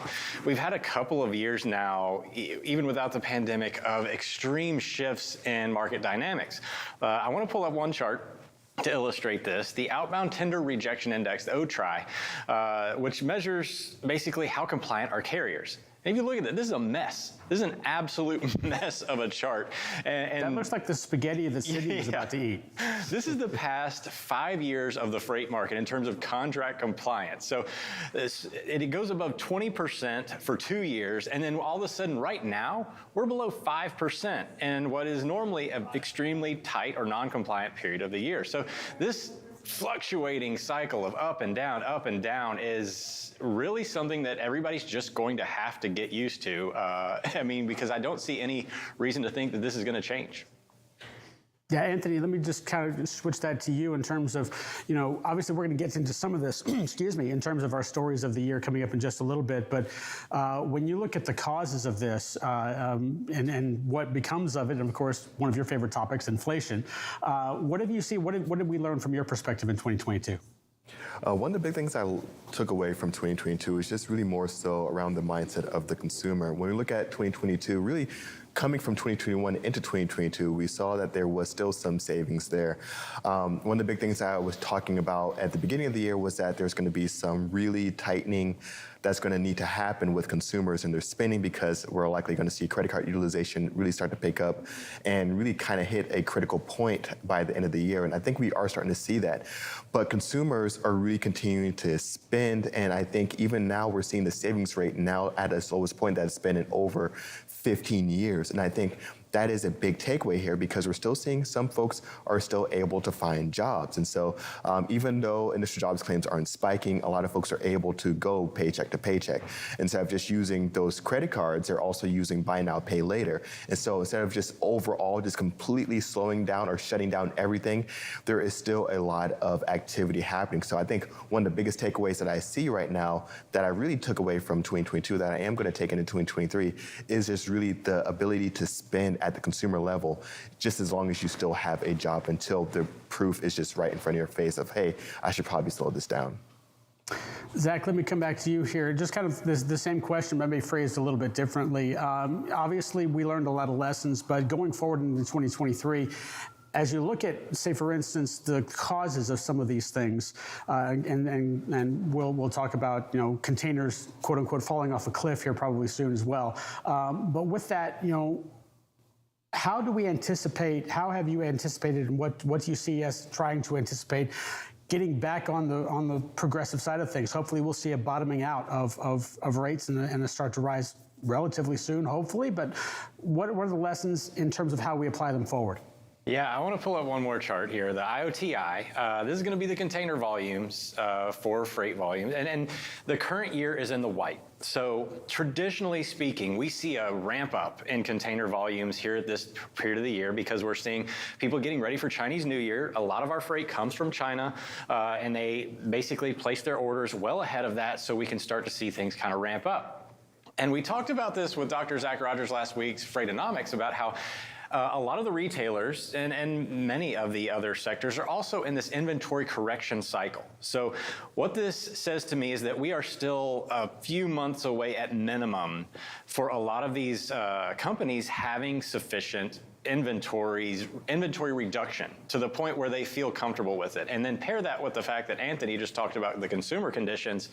A lot of this means that consumer demand is also got a strong headwind in front of it. So while we're still waiting through this inventory correction and a waning consumer demand environment, we're probably going to see a pretty harsh couple of months coming up here as we have this kind of like perfect storm of all these waves coming together. Now, the lesson here, just like I said with the volatility, is that these extreme highs and extreme lows kind of perpetuate each other. So whatever trough we experience here is going to set us up for another potential erratic movement to the other side of the equation. Anthony, go back to your side of the equation in terms of the economics. Obviously, there are going to be lots of people and individuals that are going to have to struggle to get through this. In terms of how you see, let's put on the crystal ball, if you will. As you look forward, do you see an end to, or not an end, but perhaps a start of a recovery in the near term, in the middle term, maybe Q1, Q2, or even going Q3, Q4, 2023? What are we looking at here in your crystal ball? I think one of the big things, of course, even one of the things you mentioned around one of my favorite things to watch and monitor has been inflation. We're starting to see some moderation here. I think one of the big things that a lot of folks may not anticipate is that there might be a head fake here. Of course, seeing some moderating trends in inflation, but I think one of the big aspects that not a lot of people are taking into account is the value of the U.S. dollar. The U.S. dollar has been pretty strong throughout much of 2022, and a weakening in the U.S. dollar could really mean that it's going to be more costly for us to import goods, and then that could really start to kind of ramp up inflation if we start to see the value of the U.S. dollar come down. And so I think this is going to be one of those things that a lot of folks aren't going to account for going into the new year. It's going to be the value of the U.S. dollar. And so I do think that we could see a second wave potentially of inflation. And so the big thing here is I always talk about what are the Fed's tools, and it's going to be raising interest rates, lowering interest rates. If we start to see that inflation is still at an elevated level and the Fed has nowhere to go when we're in recessionary waters, do they lower interest rates and potentially make inflationary pressures worse? And we see a weakening U.S. dollar also make inflationary pressures worse. So there are just so many other factors that we are not really kind of accounting for right now as a nation that could really start to show that inflation just isn't over yet, and it's not going to be a thing of 2022, but going into 2023 as well.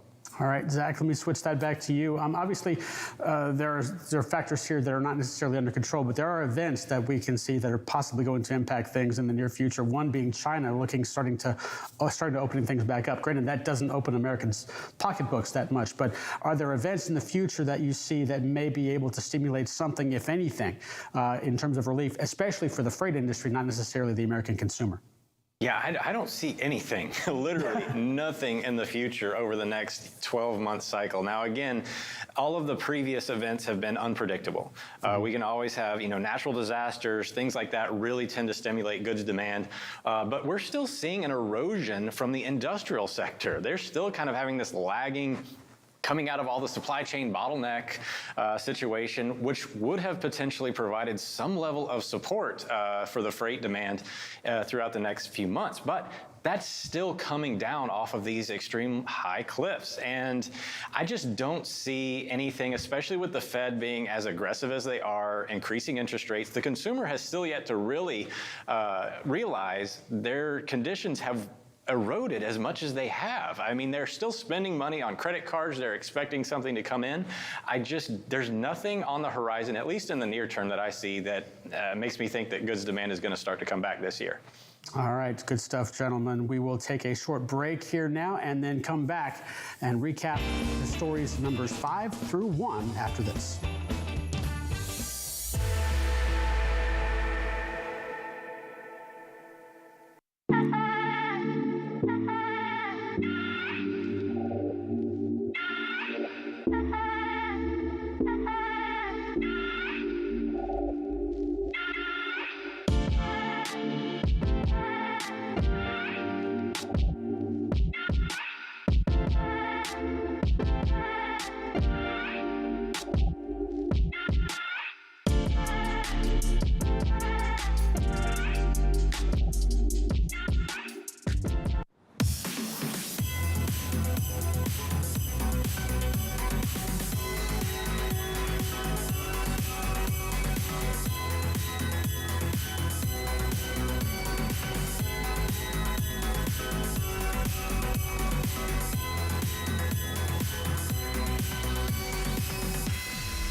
And welcome back to our year in review. Bill Priestley here with you. Zach Strickland joining me, as well as we recap our top 5 stories of the year. Joining with us, we have John Kingston, as well as Joanna Marsh, for obvious reasons. If you know what she writes about, you know what's coming here in the not too distant future. Let's go ahead and hit up number 5 as we move forward in this countdown. And number 5, container ships moving from west to east. In terms of, obviously, there are pressures to stay away from the West Coast when we had the big, humongous log jam out there. Zach, obviously, people looking for different options, and all of a sudden, the Panama Canal became very busy. Yes, so this was really a delayed reaction. As you know, a lot of companies, they have infrastructure to ship all their freight from China into the West Coast ports of Los Angeles, Long Beach. With all the congestion, they finally, towards the end of this 2-year cycle, started to shift all of their imports into the East Coast. And this created more log jams and actually extended the supply chain bottleneck situation because everybody overcorrected all at once, flooding the ports of New York, New Jersey, Savannah, and Houston still has a pretty strong year-over-year growth. Yep, and John, when you look at that situation, obviously that also alludes to one subject that you follow a lot, which of course is shipping oil, shipping fuel as well. Yeah, well, except that's not really a big factor. I mean, you would not. I mean, your fuel, when you import fuel, it's going to a specific port because it's going to serve that market. So you're not going to bring in, let's say, bring it to Los Angeles and then ship it to Chicago. Okay. I did want to mention something though. I went to the Rail Trends conference in New York in November, and Patrick Ortensmeyer, the CEO of Kansas City Southern, gave a speech. And once that KC Southern Canadian Pacific deal is complete, he was saying that the KC Southern has facilities on a Mexican port, and I've forgotten the name of it right now, that is on the west side of the canal, and that with the complete system of Canadian Pacific and Kansas City Southern, you could bring cargo into there. You could then put it onto a continuous run that you don't have now because the railroads are separate, but they will be together. Yeah. A continuous run that would go up to Chicago. So in that case, you don't have to go through the Panama Canal. You can avoid Los Angeles, Long Beach. You go to this Mexican port, and then you do the long, I think he said it was about a 7-day journey from this Mexican port all the way into Chicago. So that's significant too. Yeah, one of the interesting things, one of the interesting stories that did not make the top 10 was the nearshoring activity that was going on. Say, for instance, more companies going to Mexico. Let's move on to number 4 here. And number 4, 3, 2, and 1 were the big 4. And number 4 is the predicted trucking bloodbath that our CEO, Craig Fuller, mentioned way back, I believe in March it was, and said that this was coming. And again, it was kind of a bit of vitriol about it. We couldn't necessarily verify it, but there was the indications were there, Zach. Yeah, this was driven from our outbound tender volume index data. So basically it showed a dramatic, it was like a 15% week over week decline in total truckload demand. And that's what drove Craig to write this article. Essentially saying that this is such a rapid decline deterioration. We had been flatlined for pretty much the majority of since the pandemic started, back, I guess, when it rose up to its peak there in August, September of 2020. And the outbound tender volume index, we had a flatline level of truckload demand, a few niches here and there. But in March of this year, it just dropped straight off a cliff out of nowhere. Yeah. Joanna, I kind of want to bring you into this as well, just because when we saw this happen, kind of simultaneously, you saw, say, J.B. Hunt all of a sudden it gets into intermodal there as well. Yeah. It was interesting just how the railroads were trying to figure out how to to get things moving up. Obviously, they had the congestion issues of the last year, and even though the ports may not have had the big not as bad as problems, in the spring, like those rail problems still persisted in the spring. And so, yeah, it's been kind of an interesting year or two for the railroads. All right, let's move on here to number 3, and it's something that you've already alluded to here, Zach, as well. And that is the article that Henry Byers wrote, Container Volumes Dropping Off of a Cliff. And this one got perhaps more reaction than the trucking bloodbath did. This, by the way, was the #1 story in terms of page views on FreightWaves.com, and it caught a lot of flack. And eventually, of course, now when you see that article being written earlier this year and where we are now in terms of imports, it was dead on. Yeah, I think really one of the big reasons for pushback here is that the ports at the time were still extremely congested. And the data that Henry Byers was looking at was bookings data. So it was data that, a lot of these companies place their orders for transportation from their ports of origin. And that's, 15 days on average if you're going up basically the shortest distance between China and Los Angeles. But a lot of this freight, like we just talked about, shifting to the East Coast, so you've got these 30-day lags, and the ports are still congested. So everybody's like, there's no way this is happening. And what it was, and we had the reports of Target, Samsung, Walmart, all had these huge inventories that they were basically stuck with, creating extreme costs there. And so everybody, I don't know why, but there was a lot of pushback on this article, I think because largely around that the port congestion that was still present at the time. John, what did you think when you first saw this article come out and then the effect of it later?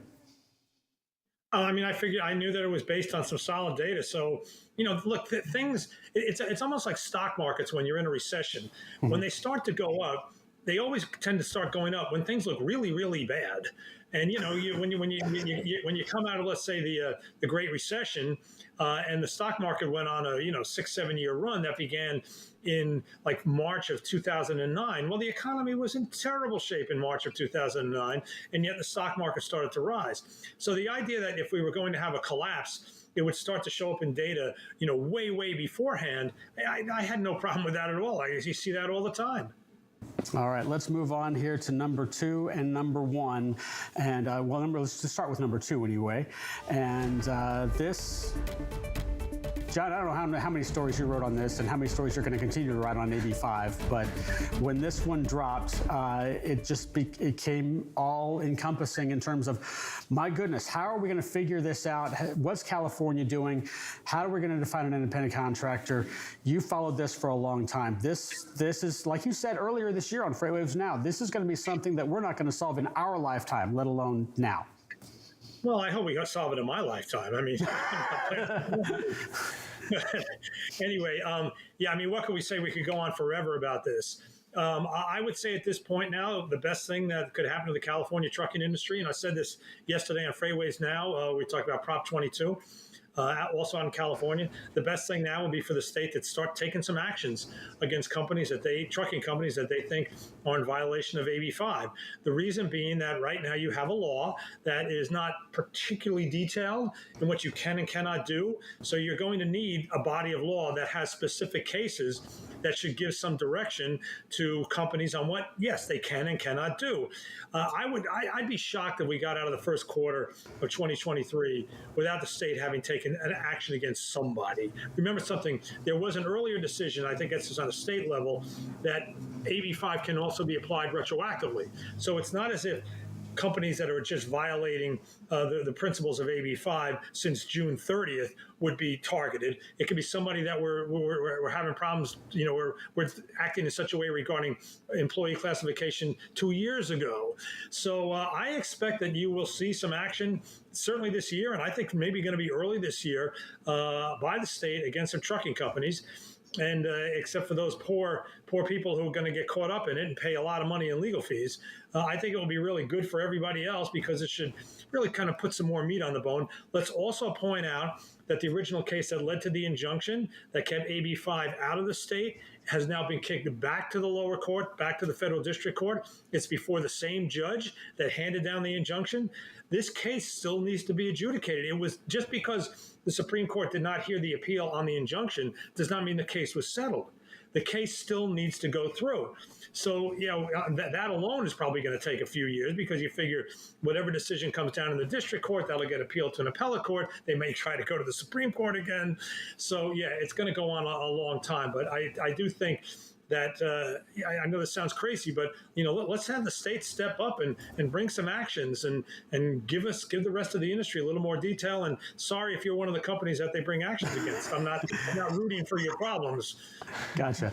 John, real quick, yes or no? Do you think AB5 is going to be a top 10 story next year? Yes.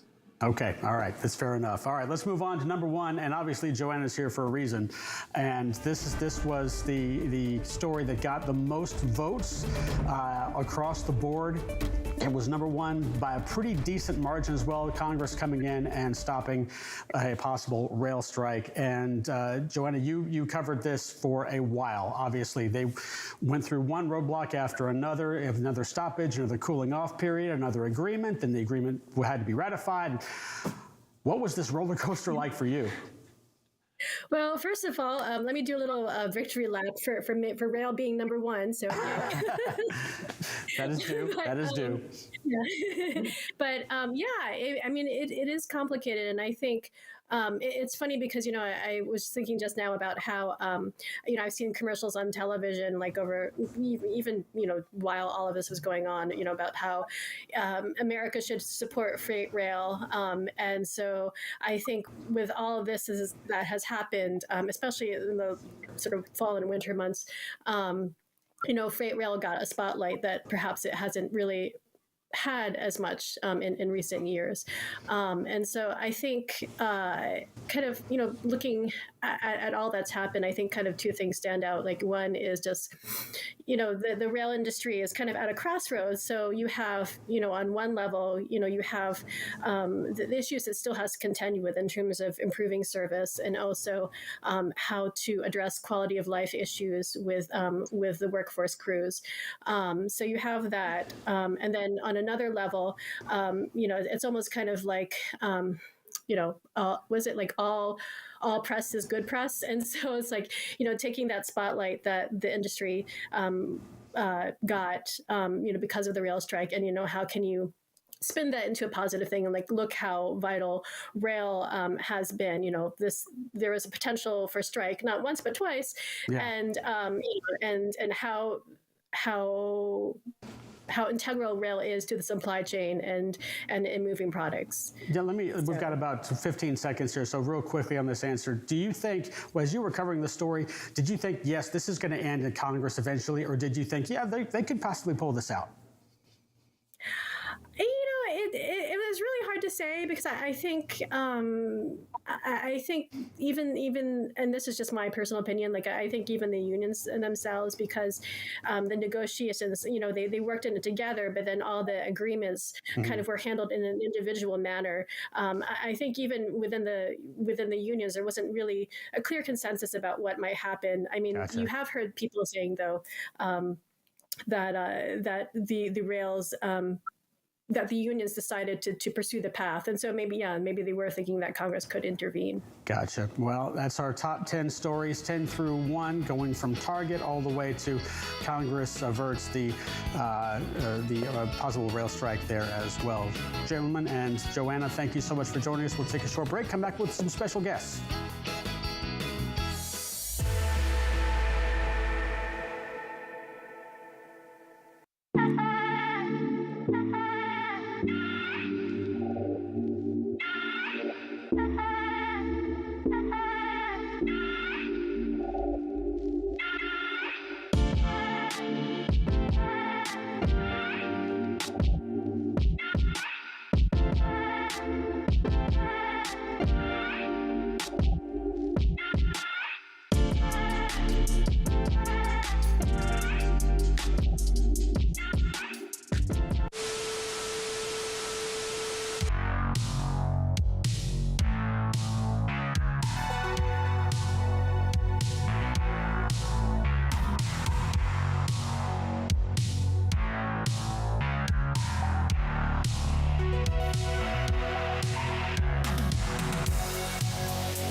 And welcome back to our Freight Spectacular here on FreightWaves Now. Throughout the year, we have welcomed some incredible guests and some awesome conversations here on our airwaves. And to kind of recap throughout the year, I've got 4 of our honestly most regular contributors to our FreightWaves Now content. With us, of course, we've got Sal Mercogliano, who is an ocean expert and host of his very own show, and professor at Campbell University. Blythe Brumleve is here, who is our social media extraordinaire. And also we've got Ann Reinke, who is the head of the TIA, and who can forget Ryan Schreiber from Metaphora and all of the great things they've done this year. Guys, thank you so much for being on this FreightWaves Christmas Spectacular. We've got a little bit of a roundabout that we're going to go through, so I'll just kind of talk to each one of you one at a time. And Ann, let's start off with you. The TIA had a banner year. I got to meet you in person this year in April, and since then, you guys have just done some awesome things. Talk to us a little bit about your year in review for 2022. Okay, first of all, I love your sweater. Otters are my favorite animal of all time. It's a sloth. It's a sloth. Come on, Ann. It's a sloth, clearly. Well, all right. Well, we need to have a greater Otters definition. are great too, though. Otters are great. I will retweet that. Yeah. Yeah, please do. So look, there's so much that happened. I'm excited to be on the show with all these wonderful folks. One thing just to point out about the TIA is that we rebranded ourselves. So we were for many, many years the voice of the 3PL. We still are. But if the pandemic and the last couple of years of supply chain dislocation didn't teach us anything, it taught us that we are in the center of the supply chain. And we were able to, instead of sort of giving up and taking our toys home, to give up at what was going on in the supply chain, we're actually trying to provide solutions through our relationships, through our innovations. And we thought we have a greater sense of importance about who we are and what we can offer our customers and what we can really offer the industry and industry watchers. Because not only do we have this innovation and we have these relationships, but we have access to incredible data on all sides of the supply chain. And so we thought we got to rebrand it. Super exciting to see that rebrand as well, and amazing to see the advocacy and that data aspect that you guys really brought into it, especially in the last 2 quarters of the year. And on the topic of rebrands, Ryan Schreiber and the folks over at Metaphora, parentheses, formerly Carrier Direct, had another really, really successful rebrand as well, because just like the folks at the TIA, you guys realized that your offering was more than just to Carrier Direct, right? It is the entire supply chain. Now you've got education and data and all of the above consulting. Ryan, tell us a little bit about that Metaphora rebrand. Yeah, I mean, the business started as a outsourced sales for carriers like 11 years ago, so it was a very different business and it was kind of creating some brand confusion. So Metaphora is Greek for transportation, which seemed like it fit since we serve transportation, logistics, and supply chain, providers, shippers, freight tech companies, PE firms and folks. And so, it's still kind of stuck with the core of kind of who we are and the folks that we work with. And, but helped kind of with the brand confusion. Although we definitely need to keep pushing the formerly Carrier Direct part, because I am still getting asked about my new job from some folks. And it's a great new job. Thank you. And it's the best part about it is it's the same one as before. So it's been a great rebrand, and our marketing team's done a great job. But some people maybe just have their heads under a rock a little bit. So. Well, that's our job, right? Is to get the head out from underneath the rock. And Ryan, sticking with you on that education piece, you guys recently launched a bunch of different initiatives through Metaphora, and you were super instrumental in really drafting those and making them come to fruition. Talk a little bit about Sync and how that's impacting you guys going forward. Yeah, so Sync is, look, I mean, I think that my company before Metaphora, so I've done a few startups and started a few businesses in the space, and we were a tech startup, and somebody who wanted to, who we were trying to raise money from was like, why are you working on this problem? And I was like, look, the industry's broken. Just like Ann said, right? The industry's broken. And then I said, but it breaks people. I mean, for me personally, that's the thing that I think sticks with me, is that it really breaks people. And over the course of my career, and honestly spending a lot of time at TIA with people at the TIA, which has gotten me pretty much everywhere I am in my career, it really was a passion of mine to help us figure out how do we make a better experience for everyone in the supply chain. And a lot of that comes down to learning and development, because we end up it's such a stressful job. It's such a stressful industry. There's so much going on that a lot of times we just underinvest in training and developing humans. And so Sync is really exciting for us and really important for what we're going to do. And it's really about reimagining training in general and then specifically applying that to the industry. So we're definitely excited about it. If I have to look back at the last 2 years, really 3 years when you break it down, 2020 was like a year of rest. 2021 was a year of thought gathering and planning. 2022 was a year of action, where we saw people put those plans into action, make leaps that they really saw really advantageous outcomes from. And Blythe Brumleve is, of course, one of those people who did that. Blythe, you've got Digital Dispatch, which is something that you started, and it kind of encompasses every piece of marketing and performing yourself for the supply chain. And you've now decided to completely devote your full energy to Digital Dispatch and completely really work on developing that. What was that leap kind of like, making that your full-time gig? I think it was one of the bigger lessons that I learned is trying to do more with less. And also from a marketing perspective, understanding what's driving revenue. I'm lucky in that I've always been in a marketing role where I can be creative and I can create content and podcasts and videos and TikToks and, all of these fun things. But ultimately, at the end of the day, if that content is not driving revenue, then ultimately it's not really worth it to focus on. And so with my company, Digital Dispatch, we really focus on managed website services.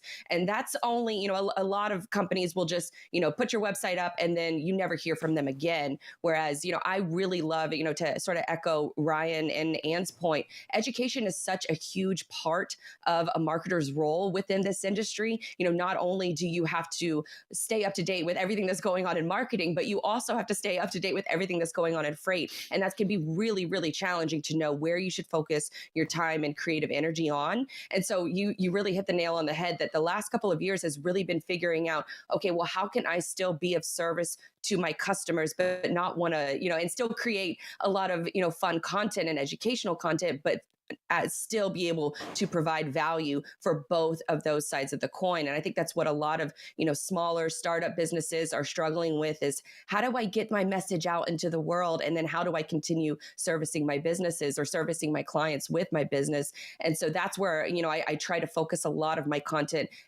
around is what's working for me based on, that in the trenches knowledge. And then hopefully it can help other folks out there who are trying to do the same, trying to be the face of their company or their association and really trying to bring value and not just talk about it in a quote unquote authentic way, but really come from a place of, I've tried this before. This is what I think what will work for you, XYZ. Here's how to tackle that plan. And so that's really what I've tried to do with my own, companies and exploring that in the years to come, of course, because I always like to have a few lines in the water. Absolutely. And the intersection of education and content lives in Dr. Sal Mercogliano, who is, of course, the host of What's Going On with Shipping on YouTube, but also an educator at Campbell University, up to almost 70,000 YouTube subscribers, almost 8 million views on your content, Sal. And this year was a big one because it really got a lot of traction with yourself, not only as this producer of What's Going On with Shipping, but as a key member of now our FreightWaves team as well, with adding your expertise to a lot of things. What was kind of the number one topic that really hit home with a lot of people this year?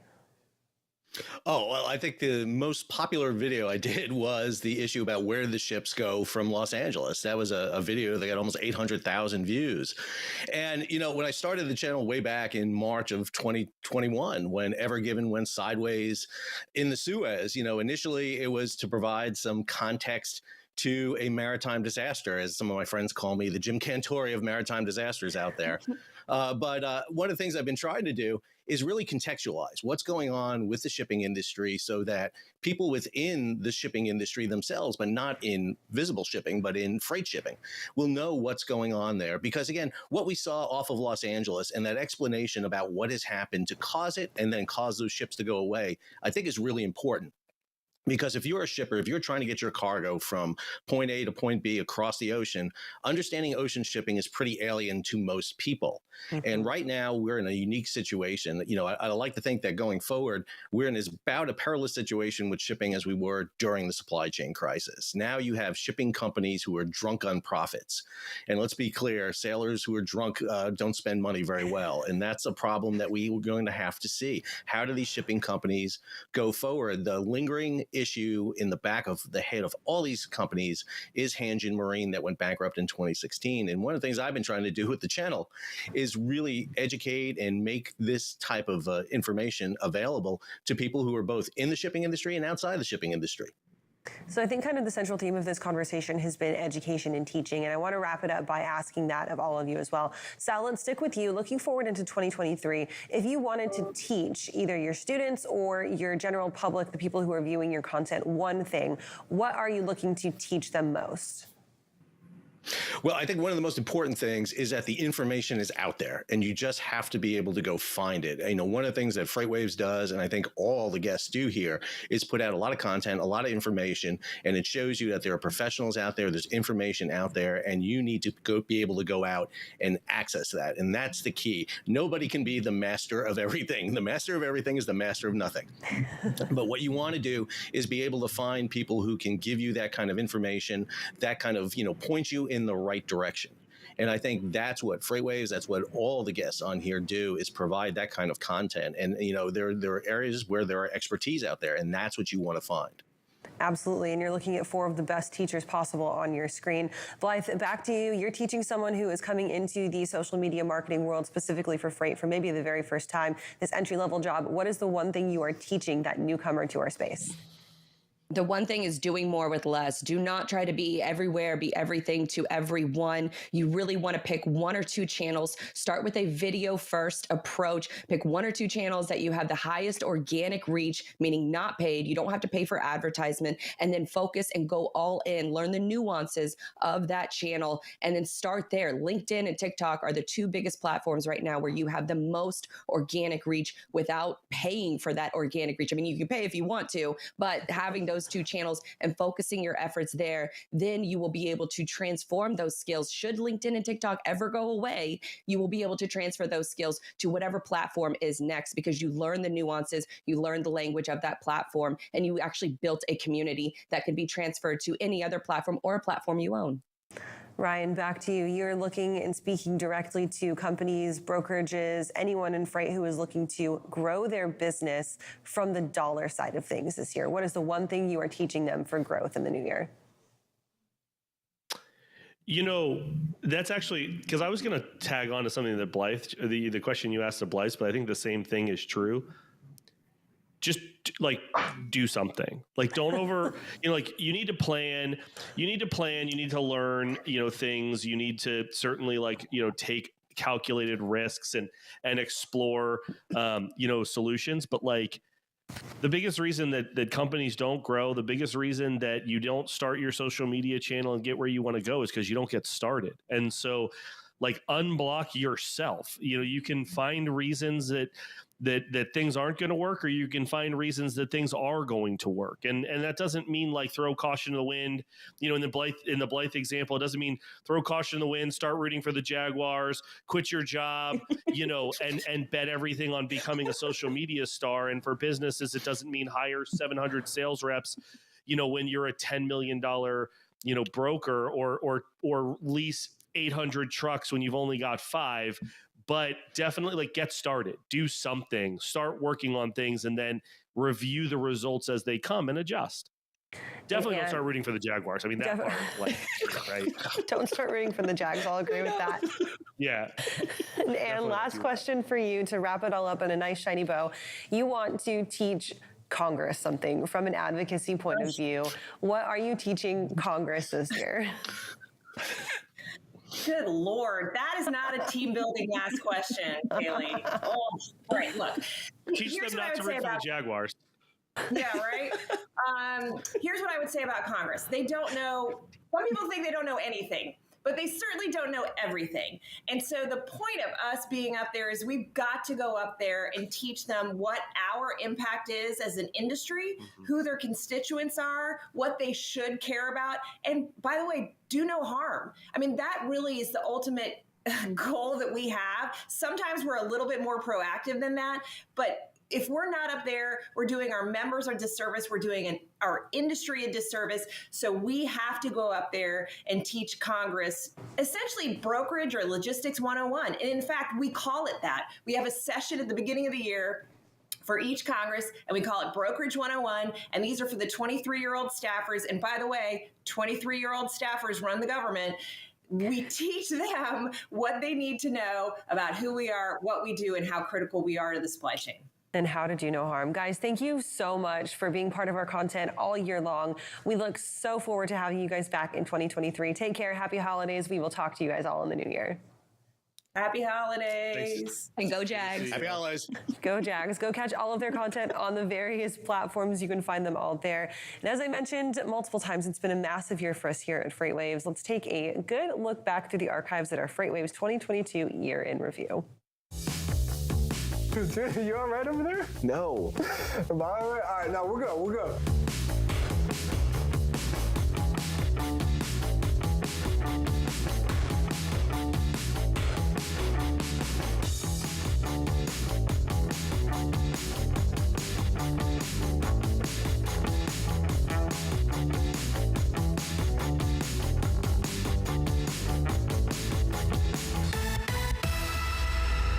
Good morning, everybody. Happy Tuesday, and welcome into today's edition of FreightWaves Now. And welcome into the roundtable. Bill Priestley here. With a look at today's top stories, I'm Sydney Edwards. The height of the market. Starting off with some snow showers moving through the Pacific Northwest right now. Welcome into Social Roundabout, everyone.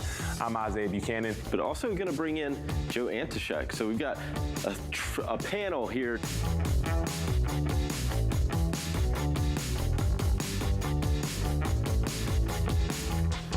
It's almost like a story time, and Thomas is the one we're all gathering around to hear from. Thanks for driving the truck, not crashing it. That's always good.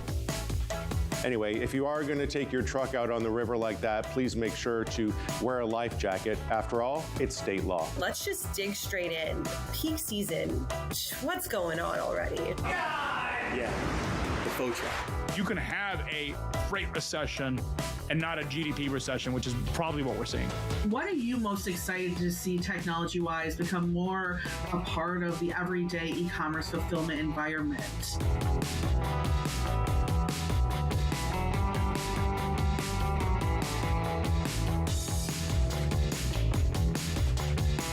So interesting learning about this tech and the mechanisms that make delivery possible. And I'm excited. I'm in a great mood. Everything's amazing, Sal. Thomas, how are you? Doing well. I'm wearing so many hats today. I, in fact, have none on my head just to show the chaos that is unfolding. But Is a hot dog a sandwich?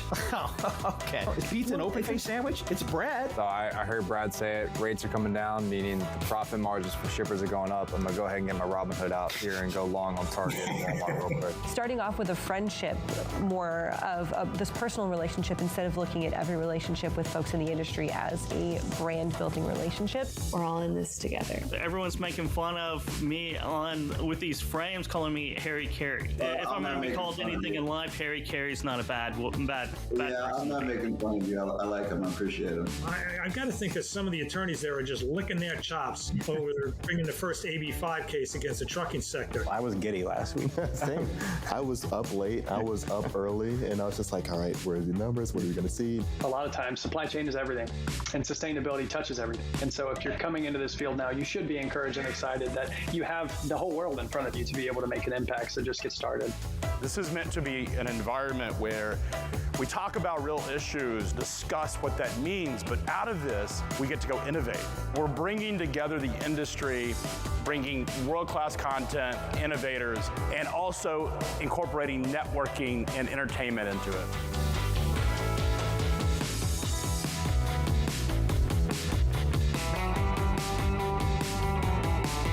The goal that we've always had at FreightWaves is always to be transparent, to be direct, so that people understand what we're saying and people understand why we believe certain things.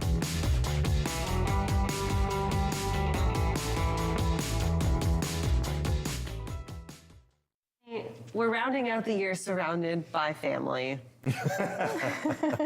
I mean, this has been an amazing year, and I think a lot of the credit definitely has to go to those folks that, of course, they see us all the time, but the folks that they don't see all the time in the production room. How about a round of applause for the Boiler Room boys in the back?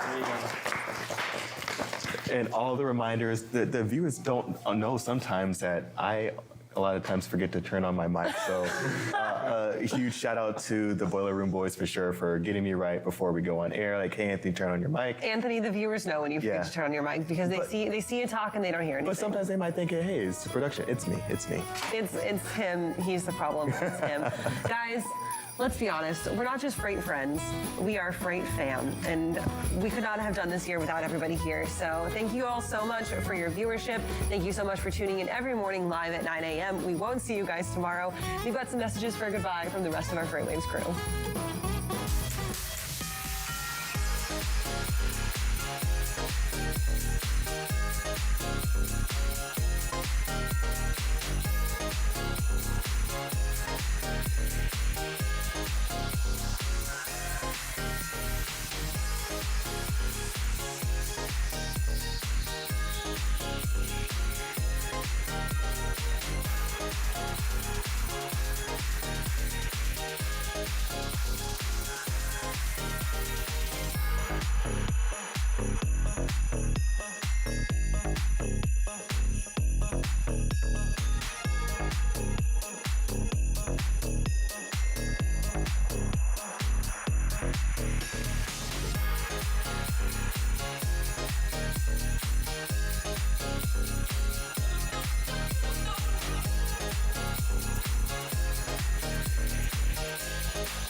Welcome back to another edition of Check Call. Check Call. Check Call. Check Call. Let's go. Nobody works for free, so why should we be expecting our drivers to? Okay, let's just get it together now. What are some of those proactive steps